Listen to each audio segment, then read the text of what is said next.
Welcome, everybody, to 21 Next. Big day here. You know why? Think about it.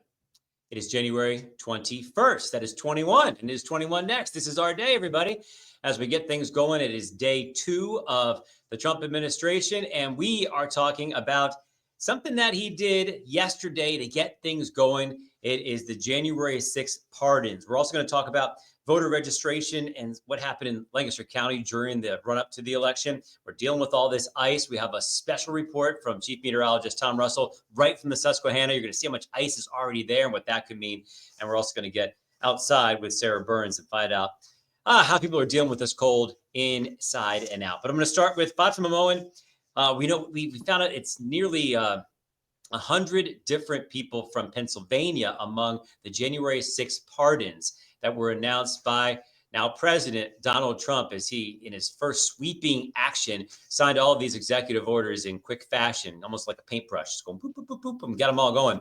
One of them was what he had promised on the campaign trail, to pardon the January 6 people.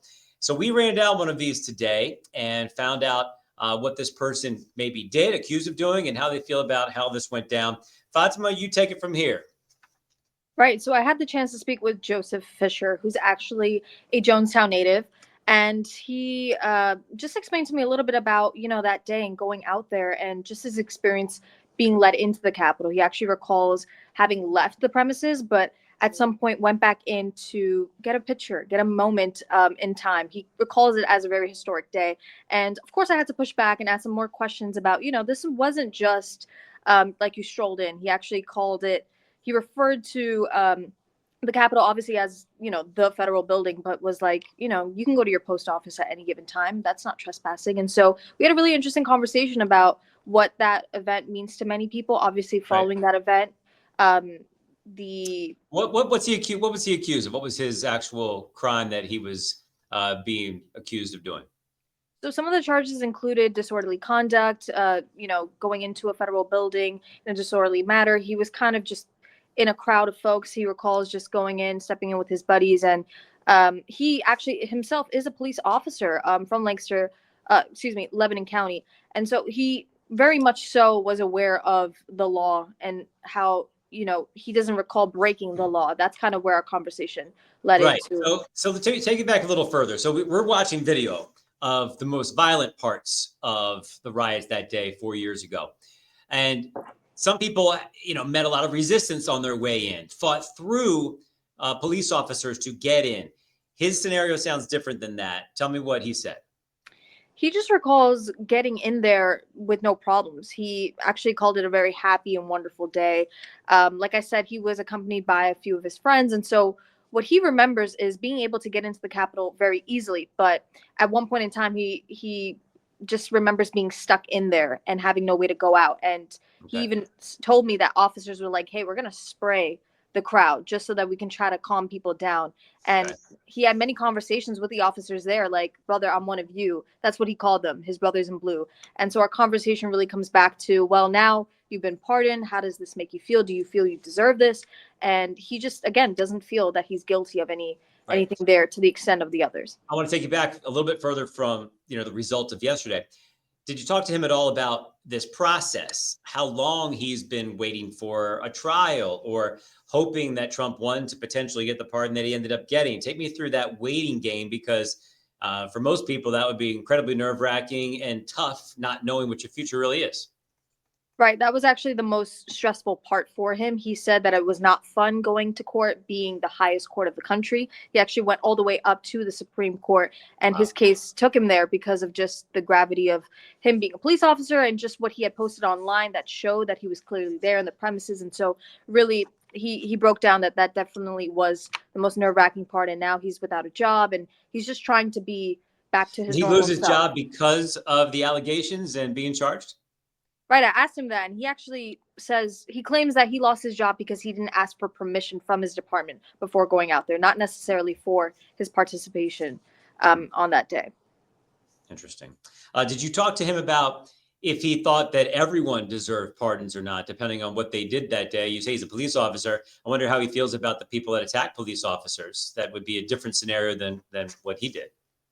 Right. He definitely called the other supporters his brothers, his fellow supporters. And so I feel like the feelings are mutual. I think he definitely came off as like, you know what, we were all there with a mission. We all felt the way we did.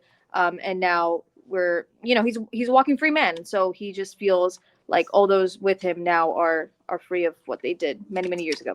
Right. I think other people are the ones parsing the differences. If you just walked in there, walked around a little bit and left, yes, you were trespassing. The other people that had the intent of going there and changing the election, potentially harming people, including Mike Pence, who put their hands on officers, seems to be a different category. Doesn't seem like that's the difference when it comes to their pardons. But I think when it comes to any kind of sympathy, it definitely changes depending on what people are accused of. Last comment on that or anything else you learned from him today? Right. I mean, we were talking off cam just briefly. It's real people. People have lost their lives, obviously, to the extent of their involvement there. But definitely from today, learned a lot about his story and how he's kind of just trying to move on from this. Right. Just to be as accurate as possible, one of the rioters was shot and killed, and then the officers, some of them committed suicide later. None of them were killed at the site during the riots. Okay. Well, interesting story. I'm looking forward to hearing more from it tonight at 5 and 6. Thank you very much, Fatima Moien. You got it. Let's move Thanks.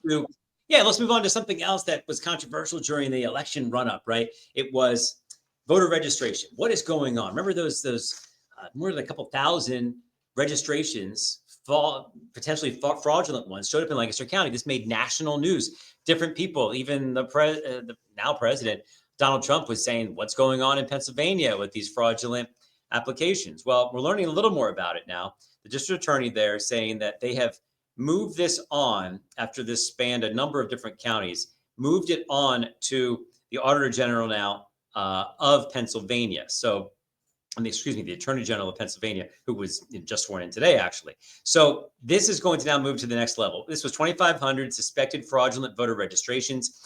In November, they said 57% of them were good. They were verified. Actually, no problem. 17% were fraudulent. So you're talking about, a couple hundred in that scenario. 26% were still being reviewed. So now you're looking at potentially 1,000 of these. This never really got completely addressed in terms of where did these come from? Was this well organized? Was someone trying to get registered with a bunch of fake applications and then maybe, stuff the ballot with those? We never got to the what would happen here or the intent through all this. So some open-ended questions here. It's going to the next level. And now that we have a new attorney general, that could be interesting. Now we go to the other big story of this week, which is the cold. It is so cold out there. And if you've ever driven by Front Street in Harrisburg, the Susquehanna, it looks beautiful, but it's super dangerous and it is super cold.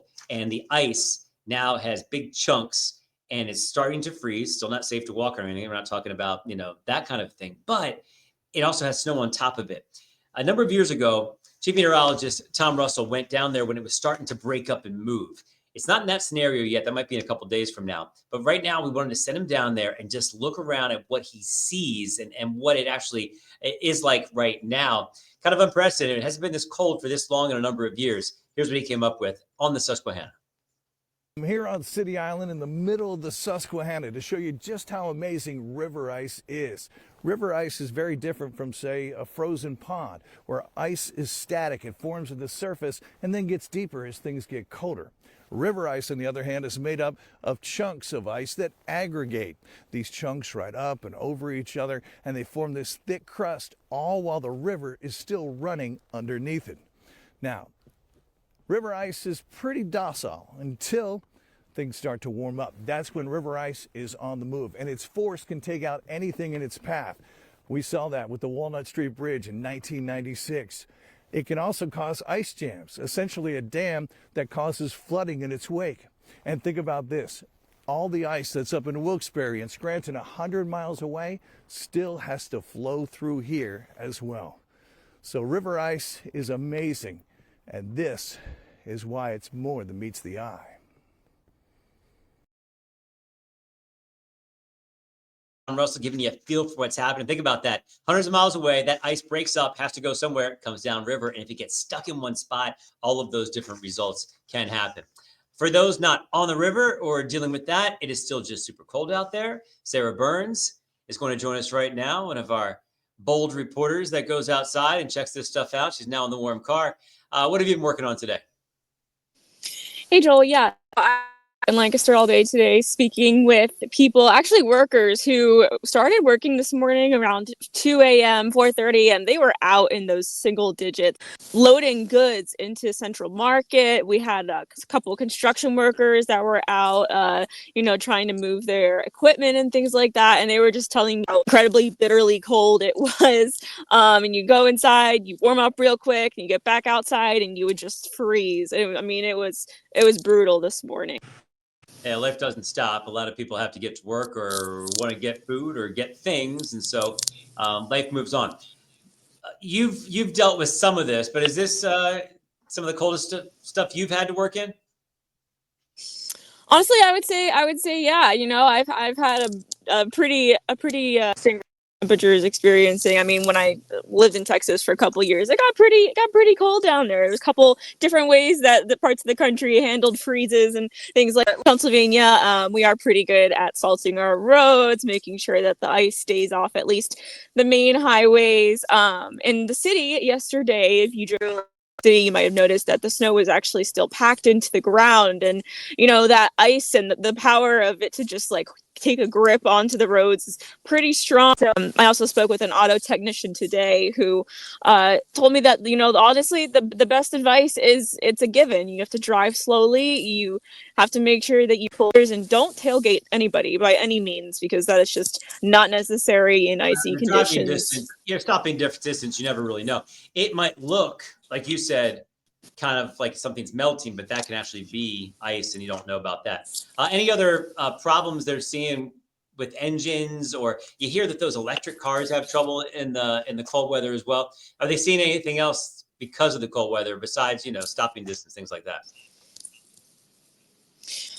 A lot of sliding cars in particular, also in this weather, unfortunately prone to a lot of battery issues. This is time of year, unfortunately, when and random things go wrong, people don't think to check on the status of those random things until it's too late. So that includes tire pressure, your coolant levels, the wear and tear on your windshield wipers, the water, the washer fluid that cleans the front liver, that can run out. And then you won't be able to see once that sun shines on your car. And some people get cheap and they don't use the windshield wiper fluid. They just use water sometimes, and that'll freeze, and then you're stuck. I've done that in the past. So these are those things. Hey, one more bit of advice I just give people. And my kids never wear coats. They're like, we're going to be in the car. We're going to be there. Well, if you break down, you're going to be stuck. So put the coat in the car and don't worry about the rest of it. Just throw the coat in the car. If you're not going to use it, it'll be in there, because worst comes to worst, you don't want to be freezing out there. All right, Sarah Burns, thank you for your work out there today. We'll see you on the news a little later. See you later. All right.